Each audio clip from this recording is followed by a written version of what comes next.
Jeremias, capítulo de número 7, verso 1. Vamos fazer uma leitura responsiva. Eu vou estar lendo os versículos ímpares, a igreja vai estar lendo os versículos pares. Amém? Ele diz assim as santas letras: a palavra que foi dita a Jeremias da parte do Senhor.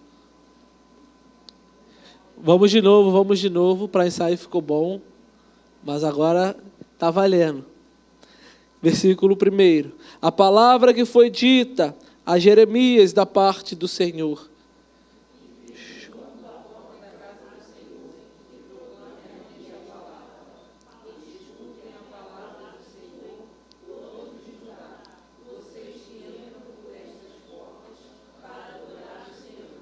Assim diz o Senhor dos Exércitos, o Deus de Israel: corrijam a sua conduta e as suas ações, e eu os farei habitar neste lugar.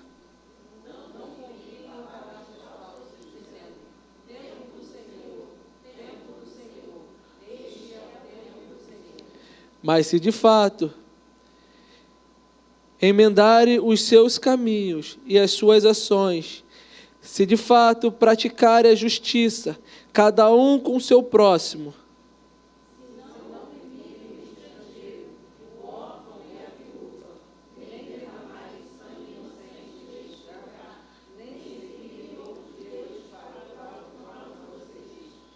eu farei habitar neste lugar, na terra que dei aos pais de vocês, desde os tempos antigos e para sempre. 8. Eis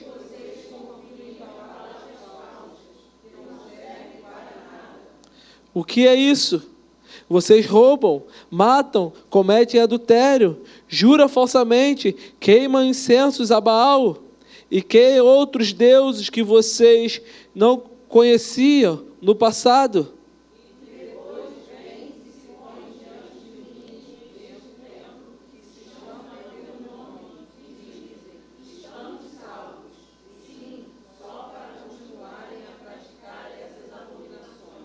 Será que este templo, que se chama pelo meu nome, é covil de salteadores aos olhos de vocês? Eis que eu mesmo, vi isto e diz o Senhor.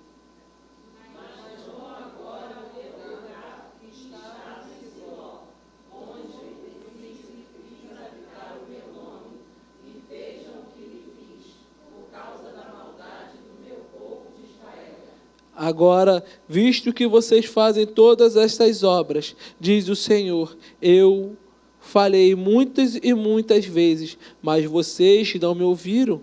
Chamei, mas vocês não me responderam.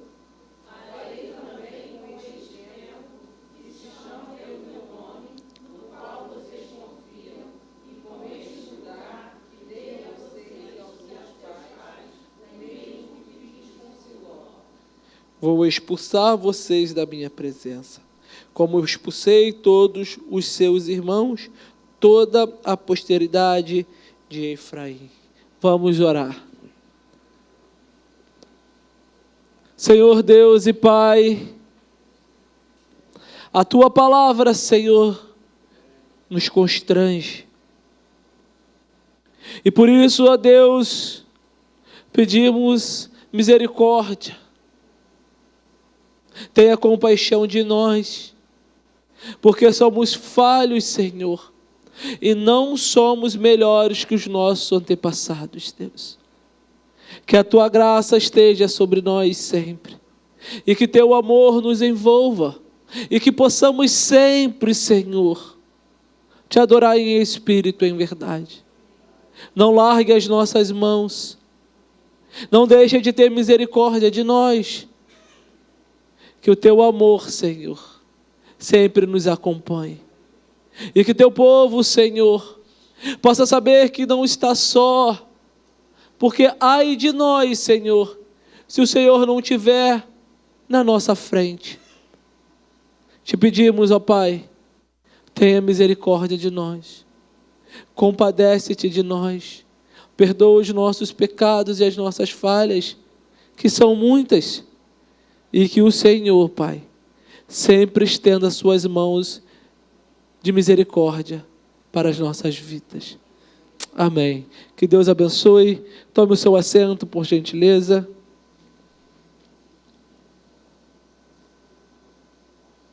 Olhe para mim, por favor. O que você veio fazer hoje neste templo? Vou repetir para a sua meditação. O que você veio fazer aqui hoje nesse templo? Uns podem responder: Valquí, eu vim para adorar ao Senhor. Glória a Deus por isso. Valquí, eu vim para louvar, eu vim para buscar a presença de Deus. Glória a Deus por isso. Valquí, eu vim para buscar, eu vim para glorificar o Senhor, mas estou passando por dificuldade. Vim também buscar a salvação do meu filho, orar, pedir a Deus que salve, que tome conta da minha família. Isso tudo é bom e justo, irmãos. Nós nascemos para isso, para glorificar o nome do Senhor e exaltar ao Senhor e desfrutar sempre da sua presença. Isso é muito bom. Que você esteja na casa do Senhor, irmão, domingo após domingo. Mas fora daqui, na segunda, na terça, na quarta, na quinta, na sexta, no sábado, será que nós glorificamos ao Senhor como glorificamos aqui no templo? Será que nós exaltamos ao Senhor com as nossas palavras, com os nossos gestos, com o nosso falar? Será que somos bons empregados? Será que somos bons patrões? Será que estamos fazendo a diferença? Ou só somos cristãos no templo, na igreja, na casa de oração? Que possamos meditar nisso, irmãos. Que possamos meditar e que possamos pedir misericórdia ao Senhor se nós não estivermos adorando ao Senhor em toda a área das nossas vidas. Que o Senhor tenha misericórdia. Que o Senhor possa nos ajudar. Porque, irmãos, ser um bom cristão aqui é fácil. Você está no meio do povo de Deus. O seu linguajar é santo. As suas vestes de algumas pessoas condiz com o Evangelho. Mas quando chega a segunda-feira, será que você glorifica o Senhor da mesma forma? Quando chega a terça-feira, será que as suas ações agradam o coração de Deus? Que possamos pensar nisso. O que está acontecendo, irmãos, para que Jeremias venha exortar o seu povo? Eu separei essa mensagem em 3 pontos, irmãos, para que possa facilitar e que possamos entender bem a gravidade do que estava acontecendo no tempo de Jeremias e que essa palavra é atual. O primeiro ponto, irmãos, nós vamos ver a mensagem de Deus, a mensagem de Jeremias. O segundo ponto, o arrependimento, e o terceiro ponto, o juízo. A mensagem, o arrependimento e o juízo. Estão prontos? Amém? Então vamos ver aqui o versículo de número 1.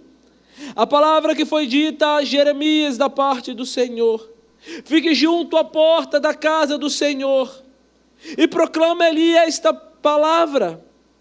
Escute a palavra do Senhor, todos de Judá, vocês que entram por esta porta para adorar o Senhor. Olhe para mim, por gentileza.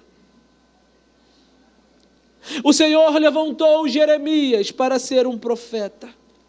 Jeremias era para ser um sacerdote, porque Jeremias ficava em um lugar que estudava os sacerdotes, e Jeremias era para se tornar um sacerdote.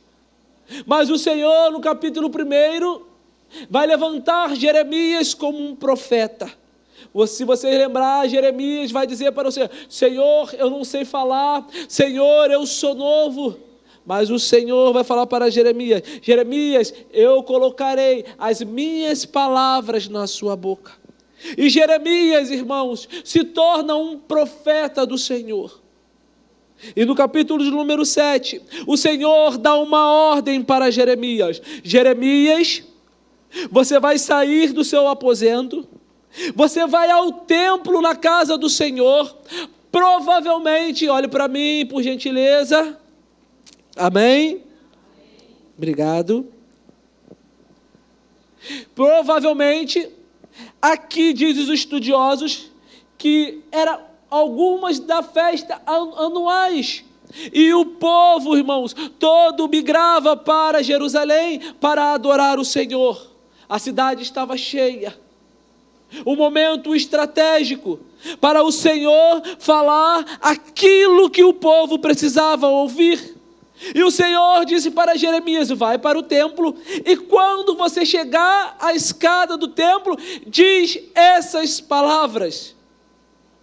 Para ilustrar, pensa o seguinte: um culto de domingo, aonde vai ter alguma festividade da igreja, vamos colocar a cantata das crianças, aonde nós vemos a igreja lotada. Chega ali na porta o pastor Felipe, barra todo mundo, ninguém entra, espere até a última pessoa chegar. Chegou a última pessoa, e o pastor Felipe fala assim: o culto vai ser aqui fora hoje. Hoje o sermão, eu vou subir essa escada e vocês vão ouvir o que Deus tem para tratar com vocês. Foi assim, irmãos, que o Senhor falou para Jeremias. A mensagem não era de Jeremias. As palavras não veio da mente e do coração de Jeremias, mas o próprio Deus desperta Jeremias para ir ao templo e falar aquilo que o Senhor tem para tratar com o seu povo. Quando o Senhor, irmãos, Ele brada, Ele fala, o povo tem que ouvir, abaixar a cabeça e entender a mensagem do Deus Todo-Poderoso. Nós temos que prestar atenção o que sai deste púlpito. Nós temos que prestar atenção quando o pastor prega. Para quê? Que a mensagem do Senhor venha fazer morada em nossos corações, e quando chegar a segunda-feira, nós venhamos colocar em prática tudo aquilo que foi pregado. A palavra de Deus não tem que entrar no ouvido e sair no outro. A palavra de Deus tem que entrar no seu ouvido, descer para o seu coração, e depois ir para a sua mente, mudar a sua história, porque a palavra de Deus, ela é viva e ela é eficaz, ela que muda as nossas vidas. A mensagem de Deus é poder para nossas vidas, e por isso, irmãos, que estamos aqui, para louvar, para engrandecer ao Senhor, porque o louvor traz a mensagem de Deus, a abertura do culto traz a mensagem de Deus, no ofertório tem a mensagem de Deus. Até quando a nossa pequenina subiu aqui e orou, foi a mensagem de Deus, e nós estamos ouvindo também a palavra que é a mensagem de Deus. A mensagem de Deus é poderosa, a mensagem de Deus que vai mudar, irmãos, os nossos cursos da nossa vida. A mensagem de Deus que vai confrontar os nossos pecados. A mensagem de Deus que vai trazer, irmãos, bondade e misericórdia para nós. A mensagem de Deus que vai medir você e vai colocar um prumo na sua vida para medir e saber que ou você está andando no caminho do Senhor ou você não está no prumo e não está fazendo a vontade de Deus.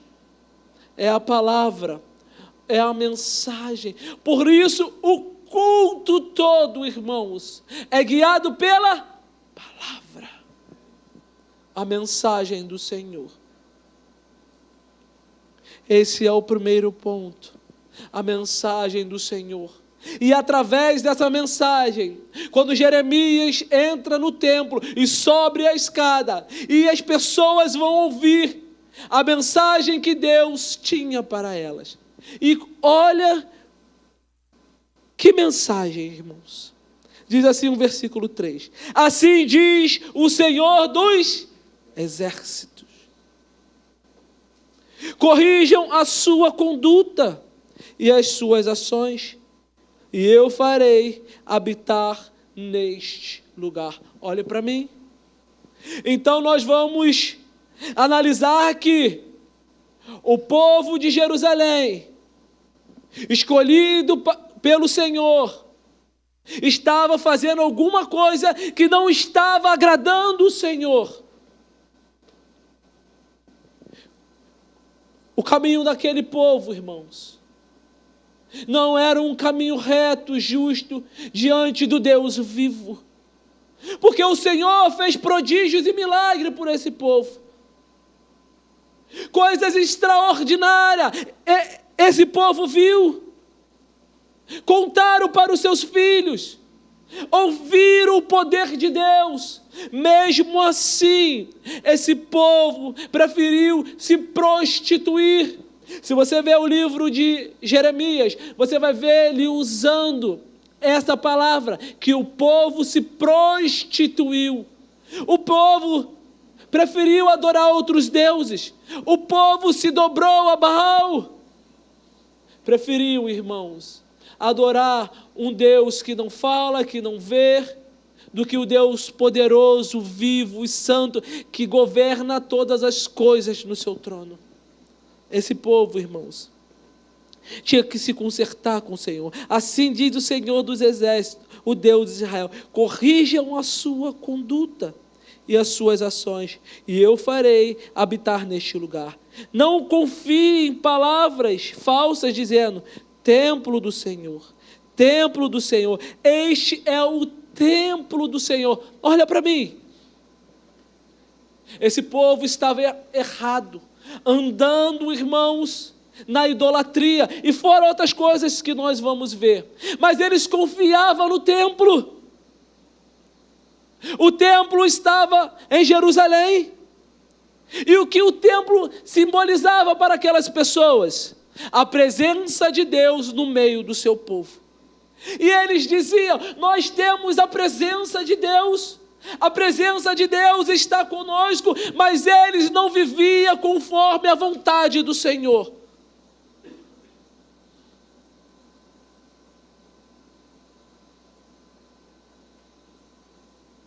E muitas vezes, irmãos, nós se garantimos também dizendo: eu sou um servo do Senhor, participo da mesa, sou batizado, venho à igreja, dou o meu dízimo, mas será que o Senhor está preocupado somente com isso?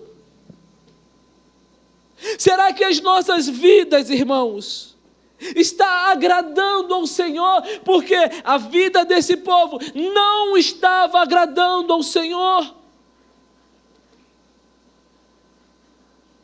Eles eram religiosos, iam ao templo, levavam sacrifício ao templo, mas quando saíam do templo, vivia de qualquer forma, vivia de qualquer jeito, dizendo: Senhor, Senhor, esse é o templo do Senhor, esse é o lugar da adoração, e eles se garantiam no templo, se garantiam na sua religião, mas não davam exemplo de ser homens e mulheres de Deus. E que possamos olhar, irmãos, apenas para esses versículos e ver que nós precisamos mudar as nossas atitudes. Que possamos ser homens de Deus e mulheres de Deus dentro do templo e fora do templo. Que a nossa conduta tem que ser boa no templo e fora do templo. E que as nossas atitudes, irmãos, sejam boas no templo e fora do templo. Porque o Senhor vê todas as coisas. Continue comigo o texto. Não confie em palavras falsas, dizendo, aqui eram os falsos profetas, dizendo que o que Jeremias estava profetizando, que o reino do norte viria destruir Jerusalém. Eles não acreditavam, porque o templo estava em Jerusalém. E olha a mensagem que Deus manda Jeremias dizer. Não confie em palavras falsas dos falsos profetas, dizendo, templo do Senhor, este templo é do Senhor. Mas se de fato emendarem os seus caminhos e as suas ações, se de fato praticarem a justiça, cada um com o seu próximo, se não oprimirem o estrangeiro, o órfão, a viúva, nem derramarem sangue inocente neste lugar, nem seguirem outros deuses para o próprio mal de vocês, eu os farei habitar neste lugar, na terra que dei aos pais de vocês, desde os tempos antigos e para sempre. Olhe para mim. A conduta daqueles homens, eles estavam ferindo os 10 mandamentos. Sabe o que eles faziam? Eles pegavam crianças e sacrificavam no templo a Baal. Eles matavam. Os órfãos, eles não cuidavam, eles não tinham amor ao próximo. Os estrangeiros, as viúvas. E o Senhor, irmãos, está mandando eles urgentemente se arrepender, trazendo para os nossos dias. Se você não se preocupa com o seu próximo, se você cobiça as coisas do seu próximo, e se você mata, não matar uma pessoa literalmente, mas matar uma pessoa falando mal, matando espiritualmente, maldizendo. Irmãos, o Senhor está de olho nos seus filhos. E o que estava acontecendo aqui era grave demais. Era muito grave. E o Senhor está dizendo, se conserte, para vocês habitarem na minha casa, vocês precisam se consertar. Se você quer ser um cristão verdadeiro, cheio da presença de Deus, cheio do Espírito Santo de Deus, sendo usado para o Senhor, nós precisamos urgentemente se arrepender dos nossos pecados. Nós precisamos urgentemente consertar os nossos caminhos e voltar para o caminho do Senhor. Se você, irmãos, quer que o Espírito Santo habite em você, nós devemos ter uma vida santa, pura e reta e obedecer os mandamentos do Senhor. O Evangelho não é brincadeira. O Evangelho, irmãos, não podemos viver o Evangelho de qualquer forma, não podemos andar com o Senhor de qualquer forma. Primeiramente, o Senhor falou comigo, o que você não precisa, você precisa mudar. Você precisa me buscar mais. Você precisa se arrepender mais. Você precisa buscar mais a minha face. Agora, o Senhor está falando com a igreja. Nós precisamos mudar. Nós precisamos buscar, nós precisamos viver uma vida que agrade o coração do Senhor. Não adianta vir ao templo dia após dia e lá fora não viver uma vida que agrade o Senhor. Vocês estão aí? Amém?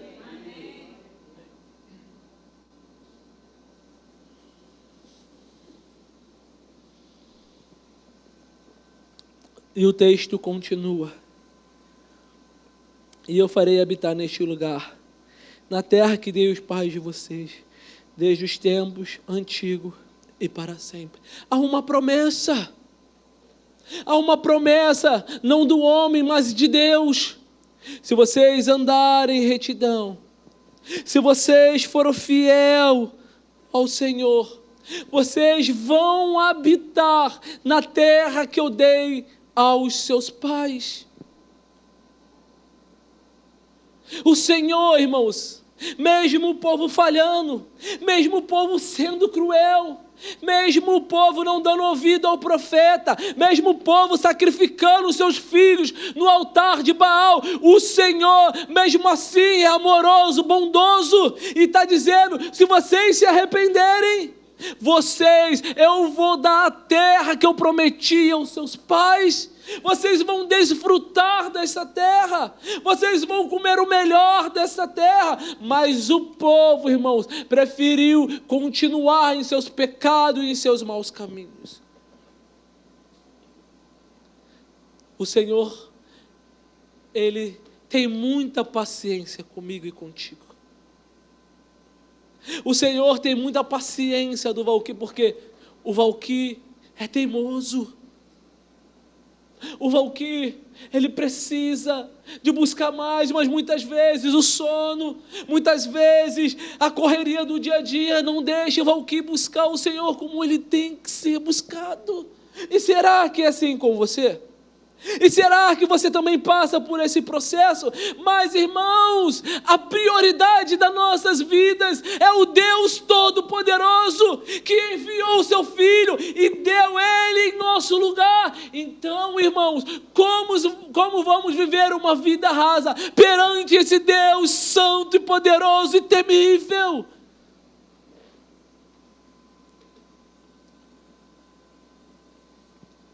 Versículo de número 8. Eis que vocês confiam em palavras falsas, que não servem para nada. O que é isso? Vocês roubam, matam, cometem adultério, juram falsamente, queimam incensos a Baal e seguem outros deuses que vocês não conheciam no passado.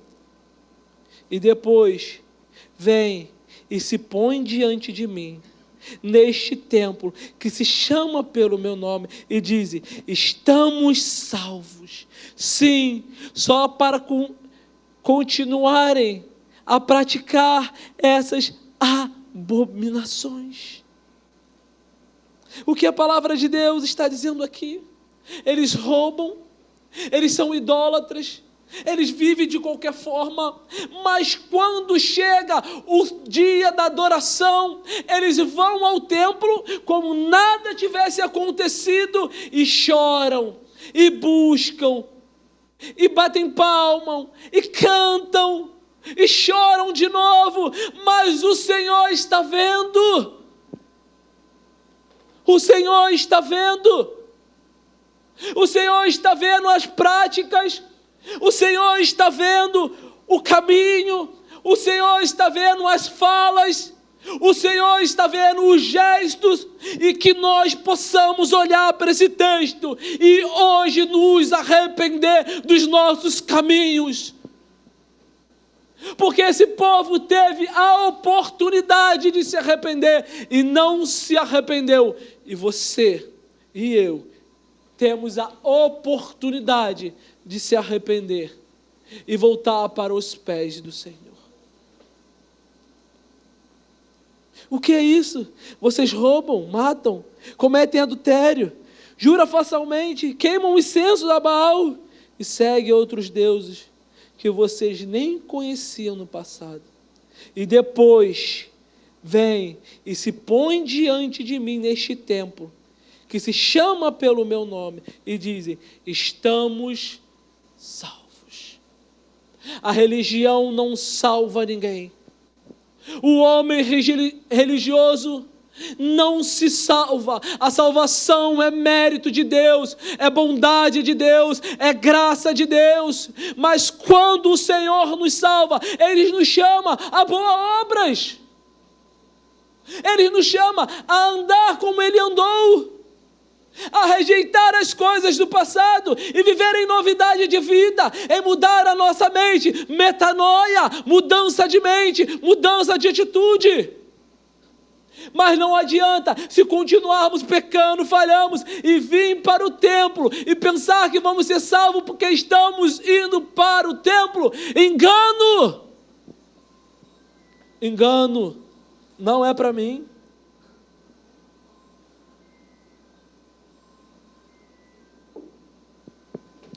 Engano, engano. Mesmo assim, o Senhor chama esse povo ao arrependimento. Arrependimento é o que eu acabei de dizer, é metanoia, é mudança na mente. Depois que você mudar a sua mente, você vai mudar as suas atitudes. E que o Senhor, irmãos, o Espírito Santo de Deus possa te incomodar, assim como me incomodou. Que o Espírito Santo possa tratar com você, assim como tratou comigo.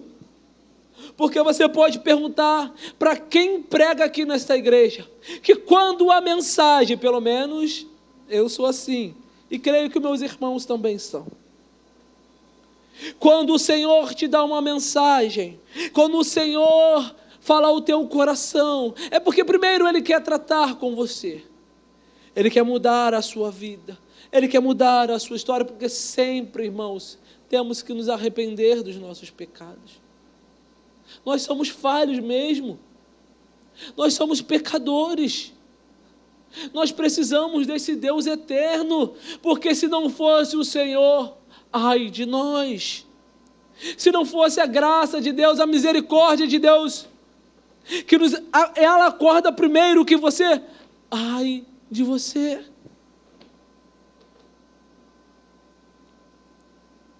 Que possamos, irmãos, sair daqui com a nossa vida mudada, restaurada pela palavra de Deus, com votos, inclinando os nossos corações para o Senhor, viver uma vida nova, ser obediente à palavra de Deus e sermos cheios do Espírito Santo do Senhor. Irmãos, agora nós vamos entrar no terceiro ponto, que é o juízo. Vai comigo no versículo de número 11. Vai dizer assim: será que este templo, que se chama pelo meu nome, é covil de salteadores? Vocês lembram quem disse essa frase? Vocês lembram quem disse essa frase? Jesus Cristo. Vocês lembram que quando Jesus, Ele entra no templo, e Ele diz assim: o que vocês estão fazendo com a casa do meu Pai? A casa do meu Pai é chamada casa de oração. Vocês estão fazendo dela covil de ladrões. O covil de ladrões era um esconderijo, aonde os ladrões ficavam à espreita, na escondida, na calada, esperando alguém para roubar. E assim também os novos líderes de algumas igrejas, fazem a mesma coisa. Se esconde atrás do púlpito para roubar o templo do Senhor, para roubar as ovelhas do Senhor. E assim que esse povo estava agindo, os sacerdotes, a liderança, estava roubando as viúvas, os trabalhadores, os órfãos, os estrangeiros. E Jeremias com a mensagem de Deus, vai trazer uma dura mensagem de juízo para esse povo. Será que este templo, que se chama pelo meu nome, é covil de salteadores? Aos olhos de vocês? Eis que eu mesmo vi isso, diz o Senhor. A palavra de Deus vai dizer que Deus não dorme, não dormita. A palavra de Deus diz que Deus não dorme, não dormita. Deus não cochila, Deus não tira uma pestana. Deus está atento em todas as coisas, Ele sabe dos mínimos detalhes, e o Senhor está trazendo uma palavra de juízo para esse povo, para os sacerdotes, para a liderança que estavam roubando o povo de Deus no templo. Que palavra atual, irmãos! Será que você consegue enxergar esse cenário hoje? Aonde homens se dizem profetas, aonde homens se dizem de Deus e roubam o povo. O povo não tem o arroz e feijão em casa, e eles andam de Lamborghini, eles andam de Ferrari, eles andam de helicóptero, eles andam de jato, e o povo padecendo e perecendo, mas o povo ama o Senhor e oferta e dá dízimo, e esses homens roubam o Senhor. Aonde eles vão parar? O Senhor não dorme e não cochila, por isso que o juízo de Deus se instalou sobre esse povo. E o versículo 12 vai dizer assim: mas agora, ao meu lugar que estava em Siló, onde o princípio fiz habitar o meu nome, e vejam o que lhe fiz, por causa da maldade do meu povo de Israel. Preste atenção aqui em mim. Siló foi o primeiro lugar da adoração, aonde a arca da aliança habitava, aonde a presença do Senhor estava. Mas o povo de Siló, o povo de Israel, o povo do norte, se prostituiu com outros deuses. Fizeram a mesma coisa, adoraram outros deuses, fizeram coisas erradas, que aos olhos de Deus é terrível. E Deus não poupou o reino do norte, não poupou Siló. O povo de Deus padeceu, porque eles preferiram outros deuses do que o Deus Todo-Poderoso. E Ele está falando aqui: eu vou fazer a mesma coisa que fiz em Siló. Porque eles se garantiam no templo. O templo para eles era a salvação, era o amuleto.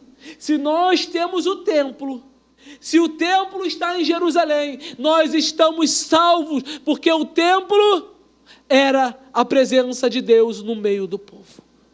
Mas o Deus que servimos é justo.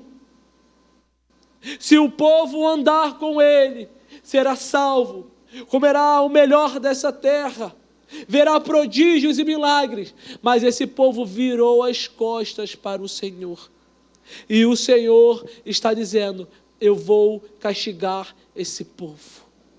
E aconteceu, a Babilônia entrou e destruiu Jerusalém.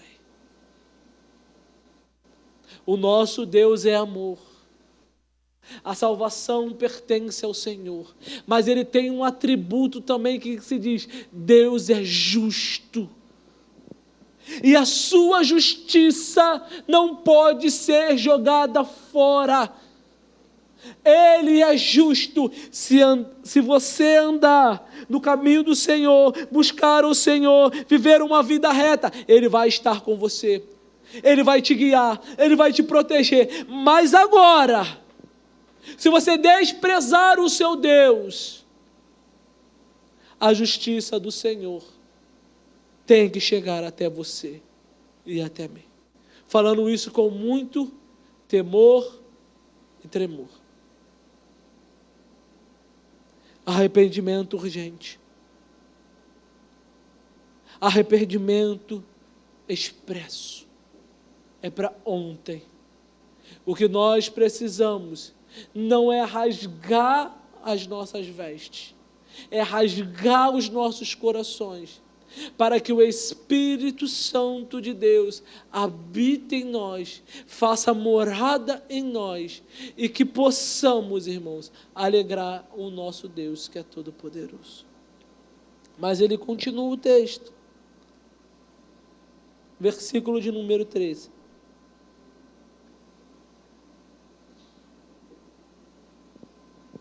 Vamos no 12, para entendermos melhor. Mas vão agora ao meu lugar que estava em Siloé, aonde no princípio fiz habitar o meu nome, e veja o que lhe fiz por causa da maldade do meu povo de Israel. Agora, visto que vocês fazem todas estas obras, diz o Senhor, e eu falei muitas e muitas vezes, mas vocês não me ouviram. Chamei, mas vocês não me responderam. O Senhor, irmãos, teve paciência, amor, paciência e paciência. Ele chamou, mas o povo não ouviu. Ele gritou, mas o povo não deu atenção. Ele buscou, mas o povo não quis o Deus Todo-Poderoso. Aí, irmãos, o Senhor, entra a justiça do Deus Todo-Poderoso. E continua o texto. Farei também com este templo que se chama pelo meu nome, no qual vocês confiam, e com este lugar que dei a vocês e aos seus pais, o mesmo que fiz em Siló. Vou expulsar vocês da minha presença, como expulsei todos os seus irmãos, toda a posteridade de Efraim. Vou expulsar vocês da minha presença. Vocês lembram quando Davi pecou? Que quando ele confessa o seu pecado, ele vai dizer: Senhor, não aparte de mim o teu Espírito. Porque Davi sabia que sem o Espírito de Deus, sem a presença de Deus, ele não era nada, ele não era ninguém. E o povo aqui, irmãos, não se arrependeu. E o Senhor, como fez em Efraim e Siló, o Senhor destruiu Jerusalém, destruiu o templo que eles estavam apegados, que era o seu amuleto. Que a presença de Deus, irmãos, não se aparte de nós. Que o Deus poderoso não desista, não vire as costas para nós. Porque, irmãos, se estamos de pé, porque o Senhor te colocou de pé. Se você respira, porque o Senhor faz você respirar. Se você tem um pão de cada dia, se você tem um trabalho, se você tem uma família, foi Deus que te deu. Imagine a sua vida sem o Deus das promessas, o Deus da aliança. O que seria de nós sem o nosso bondoso Deus? O templo foi destruído. A arca sumiu. E agora, o que será do povo de Deus? Sem a aliança, sem o templo, sem a arca? Mas Deus, com a sua finita e misericórdia, envia o seu Filho amado, enviado em carne.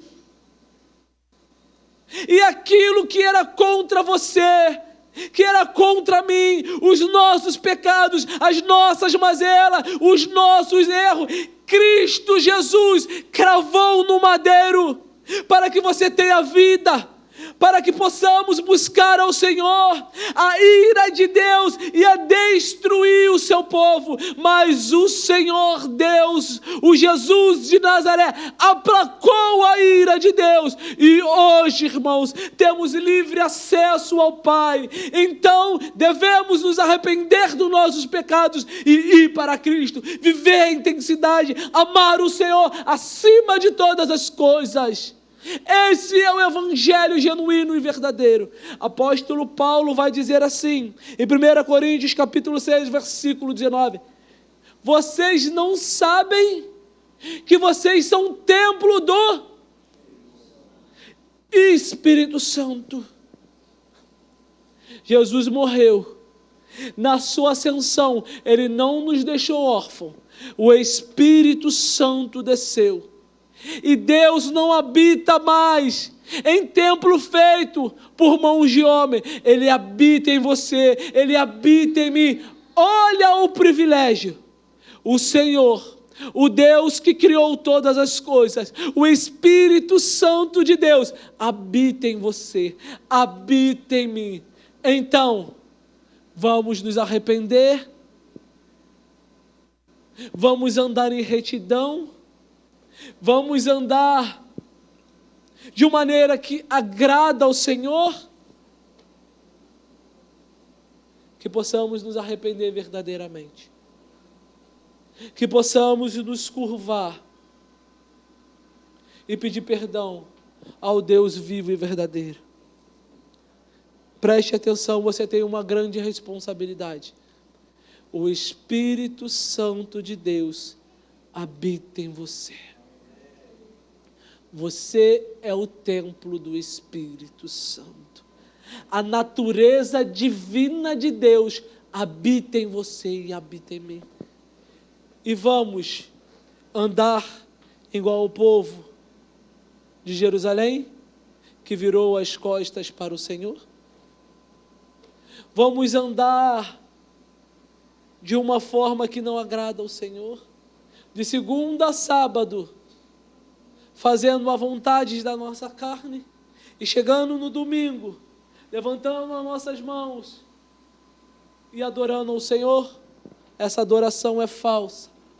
Mas se você permanecer, o Espírito Santo te guiando, o Espírito Santo te protegendo, você buscando o Senhor, você amando o Senhor, você vivendo para o Senhor, a glória de Deus sendo derramada sobre você, você dizendo não para o pecado, às vezes caindo, às vezes falhando. Porque, irmãos, caímos e falhamos, mas você se arrependendo dos seus pecados e voltando para o Senhor. Você é um bem-aventurado, você é um homem bem-aventurado, você é uma mulher aventurada, bem-aventurada, uma mulher feliz, um homem feliz, porque o Senhor Deus que criou os céus, criou a terra, criou todas as coisas, anda contigo, vive contigo, olha as suas necessidades, enxuga as suas lágrimas, porque Ele é o seu Deus.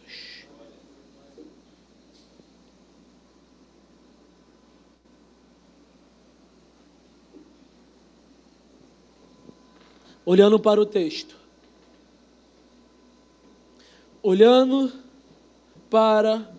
texto, vendo a rebeldia, a idolatria desse povo, nós não podemos seguir os passos desse povo. Esse povo não pode ser exemplo para mim e para você. O nosso maior exemplo é Cristo, ressurreto, Senhor dos senhores e Rei dos reis. Esse venceu a morte, o pecado. Esse é vitorioso. E aquele que se diz estar nele, deve andar como ele andou. Posso ouvir um amém? Amém. Glória a Deus. Não saia daqui com o coração pesado. Não saia daqui triste, pelo contrário, porque esta mensagem é uma mensagem de esperança, esta mensagem é uma mensagem de reconciliação, Essa mensagem é uma mensagem de perdão, essa mensagem é uma mensagem de amor. Amor de um Deus poderoso, sublime, excelso, digno de ser adorado. Mensagem de amor para o seu povo, porque temos tempo de se arrepender. Eu quero orar com você.